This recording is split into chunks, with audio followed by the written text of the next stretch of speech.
একের পর এক হাসপাতালে আসছেন পেটে ব্যথা আর ডায়রিয়া রোগী। কয়েক ঘন্টার মধ্যেই হাসপাতাল রোগীতে ভর্তি।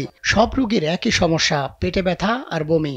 কেন একসাথে শত শত মানুষের এই অবস্থা হলো? রোগীর স্বজনরা বলছেন, ঢাকা নবাব বিরিয়ানি খেয়েছিলেন তারা। অসুস্থদের ভর্তি করা হয়েছে কলারোয়া সরকারি হাসপাতালে, তবে বেশি অসুস্থদের নেওয়া হয়েছে সাতক্ষীরা মেডিকেল কলেজ হাসপাতাল ও সদর হাসপাতালে।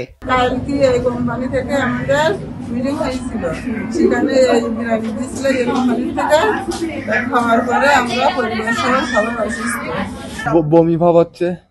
দুপুরে আমি ওই কলারোয়া নবাব বিরিয়ানি হাউস থেকে বিরিয়ানি খাইছিলাম। যমুনা রেফ্রিজারেটর, খাবার ফ্রেশ তো লাইফ জম্পেশ। জানা গেছে, কলারোয়ার জালালবাদ ইউনিয়নের সিংলাল বাজারের ইউপি সদস্য আফতাবুজ্জামানের দোকানে শনিবার মাছের খাদ্য আগাতা ফিডের বার্ষিক সম্মেলন ছিল।